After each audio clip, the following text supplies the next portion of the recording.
नमस्कार दोस्तों, हिंदी लुकअप में आप सभी का स्वागत है। दोस्तों, आज हम बात करेंगे कि हल्का सा चलने पर, बोलने पर या लेटे-लेटे ही सांस फूलने की समस्या के पीछे कौन से कारण जिम्मेदार होते हैं। दोस्तों, हल्का सा चलने पर, बोलने पर या सांस फूल जाना या जल्दी सांस फूल जाने की जो समस्या होती है, उसका सबसे पहला कारण होता है नींद की कमी।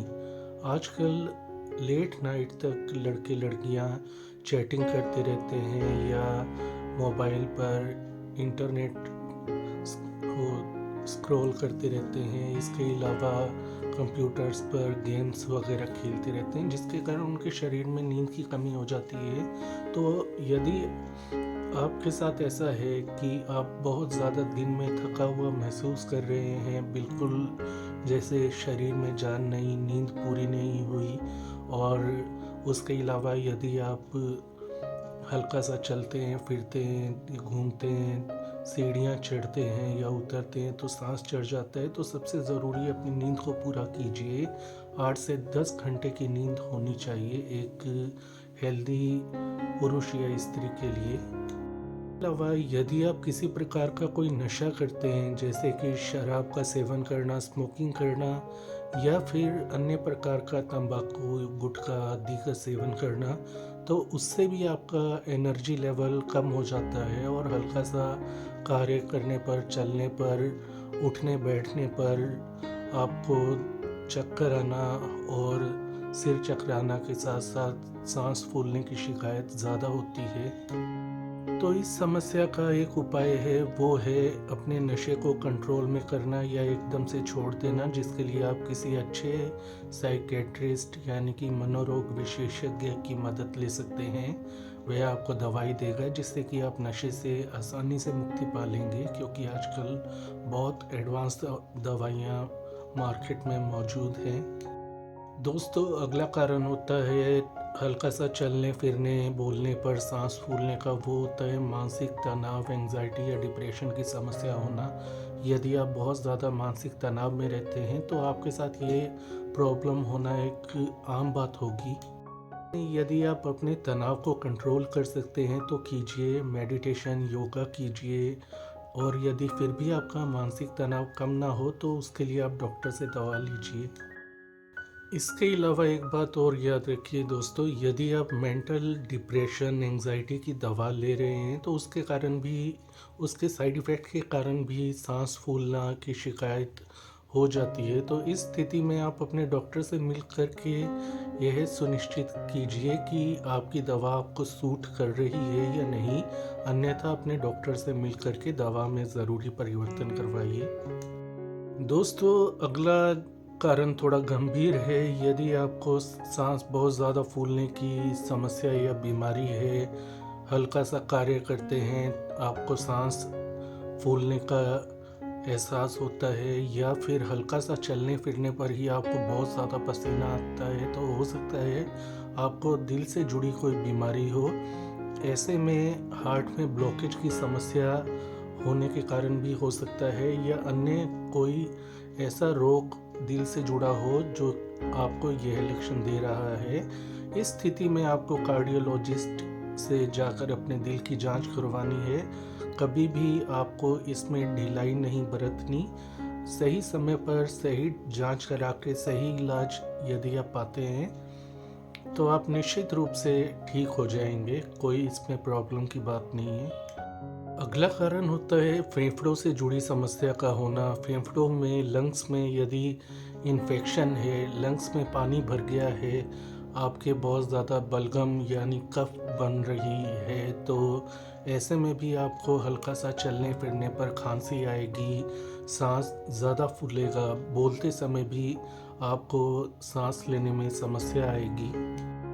तो इस कंडीशन के इलाज के लिए आपको किसी अच्छे श्वसन रोग विशेषज्ञ से मिलने की ज़रूरत होगी। आप नॉर्मल डॉक्टर को भी दिखा सकते हैं, एक्सरे नॉर्मल डॉक्टर भी देखते हैं। तो ऐसे में एक बार आप ये तसल्ली कर लें कि आपकी समस्या के पीछे लंग्स से जुड़ी बीमारी या कोई समस्या तो नहीं है। दोस्तों, यदि आपके शरीर में खून की कमी है, एनीमिया की समस्या है, तो भी आपको साँस ज़्यादा चढ़ेगा। ऐसा इसलिए होता है कि आपके खून के अंदर जो कोशिकाएँ होती हैं, वह ऑक्सीजन लाने और सप्लाई करने का कार्य करती हैं। तो खून की कमी के कारण आपके शरीर में एक प्रकार से ऑक्सीजन की कमी हो जाती है, जिसके कारण आपको हल्का-सा काम करते, सीढ़ियाँ चढ़ते, बोलने पर भी आपको साँस फूलने की समस्या आ सकती है। के इलाज के लिए आपको एक काम करना है, आयरन युक्त मल्टीविटामिन सप्लीमेंट लेना है और उन चीज़ों का सेवन करना है जिसमें आयरन अच्छी मात्रा में पाया जाता है, जैसे कि एप्पल, चुकंदर यानी कि बीटरूट आदि। दोस्तों, हल्का सा चढ़ने पर या चलने पर सांस ज़्यादा फूलने की समस्या उन लोगों के साथ ज़्यादा होती है जो जिनका वजन ज़्यादा होता है, वेट ज़्यादा होता है। ऐसे लोगों का जो अंदर फैट जमा होता है शरीर के अंदर, वह लंग्स पर, डायफ्राम पर प्रेशर डालता है, जिसके कारण हल्का सा वे चलते हैं या सीढ़ी चढ़ते हैं या बोलते हैं तो उनका सांस जल्दी फूल जाता है, जल्दी चढ़ने लग जाता है। तो आपको, यदि आपके साथ ये स्थिति बनी हुई है, तो मोटापे को कंट्रोल करना ही पड़ेगा आपको। उसके लिए आप डॉक्टर से मिलकर दवाई ले सकते हैं या फिर आप रोज़ाना एक्सरसाइज और अच्छी हल्की फुल्की डाइट खा के अपने मोटापे को कंट्रोल कर सकते हैं। एक्सरसाइज इस स्थिति में सबसे ज़रूरी मानी जाएगी।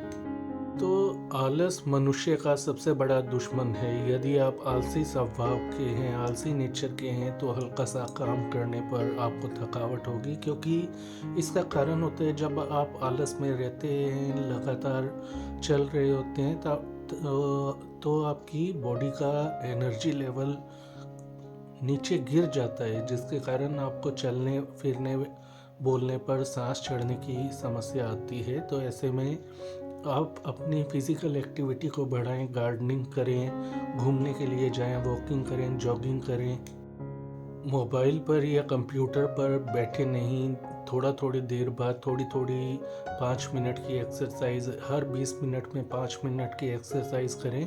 तो ऐसे में आपका बॉडी एनर्जी लेवल कंट्रोल में रहेगा और आपके साथ वो समस्या नहीं आएगी जिसके बारे में आज हम चर्चा कर रहे हैं। दोस्तों, प्रेगनेंसी अगला कारण होता है सांस फूलने के पीछे, क्योंकि जैसे जैसे बेबी का आकार बढ़ता जाता है, वैसे वैसे लंग्स पर, डायफ्राम पर प्रेशर पड़ता रहता है। तो ऐसे में प्रेगनेंसी के आखिरी महीनों में सांस फूलने की समस्या अधिक होती है। इसका इलाज साधारण है, जब डिलीवरी हो जाएगी तब आपको इस समस्या से भी निजात मिल जाएगी। दोस्तों, यदि आपको दमे की यानी अस्थमा की शिकायत है, तो सांस फूलने की समस्या आपके साथ ज़्यादा होती है, ये हम सभी जानते हैं। तो इसके लिए आपको हल्की फुल्की डॉक्टर या फिजियोथेरेपिस्ट ने जो एक्सरसाइज बताई है वो करते रहें और साथ ही अपनी मेडिकेशन यानी कि दवाइयाँ समय पर लेते रहें। तो अब ज़रूरत क्या है, हमें उन लक्षणों को पहचानना है जो कि गंभीर बीमारी होने का संकेत देते हैं, जैसे कि हल्का सा चलने पर आपको पसीना बहुत तेज आने लगना, सर्दी में एसी में बैठे हैं, आपका पसीना टपक रहा है, या फिर आप कुछ बोल नहीं पा रहे हैं, आपको बैठने के बाद खड़े होने पर सिर चकराना, आंखों के आगे अंधेरा छाना जैसे लक्षण दिखाई दे रहे हैं, आपको खून की उल्टी हो रही है या मल के साथ खून आ रहा है। इसके अलावा उल्टी होना, चक्कर आना जैसी समस्याएं आपके साथ लगातार चल रही हैं और ये कुछ दिनों से हो रहा है, तो आपको तुरंत किसी अच्छे डॉक्टर के पास जाकर अपनी जांच करवानी चाहिए, अपनी फुल बॉडी चेकअप करवाना चाहिए, ताकि आपके कारण का पता चल सके और आपको सही समय पर सही इलाज मिल सके, क्योंकि ये लक्षण गंभीर बीमारी होने की निशानी होते हैं। तो दोस्तों, नंबर 1, आपको नींद पूरी लेनी है, पानी का भरपूर सेवन करना है, फल फ्रूट आदि का भरपूर सेवन करना है, डाइट हल्की फुल्की लेनी है यदि मोटापा ज़्यादा है तो, और इसके अलावा लक्षणों पर ध्यान रखना ज़रूरी होता है, क्योंकि आजकल आपने देखा होगा कि कोरोना के बाद ज़्यादा हार्ट अटैक आ रहे हैं, ज़्यादा दिल या फेफड़ों से जुड़ी बीमारियां हो रही हैं, तो इसलिए लक्षणों पर नज़र तो रखनी होगी और ऑनलाइन हम कंसल्ट नहीं कर सकते। इसलिए आपको अपने डॉक्टर से ही मिलकर जांच करवाने की हम सलाह देते हैं। कुल मिलाकर यदि बोलने पर, चलने पर, सीढ़ियाँ चढ़ने पर या अन्य कोई कार्य करने पर आपको कभी-कभार साँस चढ़ता है, तो ऐसे में आपकी समस्या ज़्यादा बड़ी नहीं होगी। लेकिन जैसे कि हमने लक्षण अंत में बताए हैं, वैसे लक्षण नज़र आएँ तो आपको तुरंत डॉक्टर से संपर्क करना चाहिए। तो दोस्तों, ये थी आज की जानकारी। आज के लिए इतना ही। इस वीडियो को लाइक करें, शेयर करें, चैनल को सब्सक्राइब करें। अपना ख्याल रखें। धन्यवाद।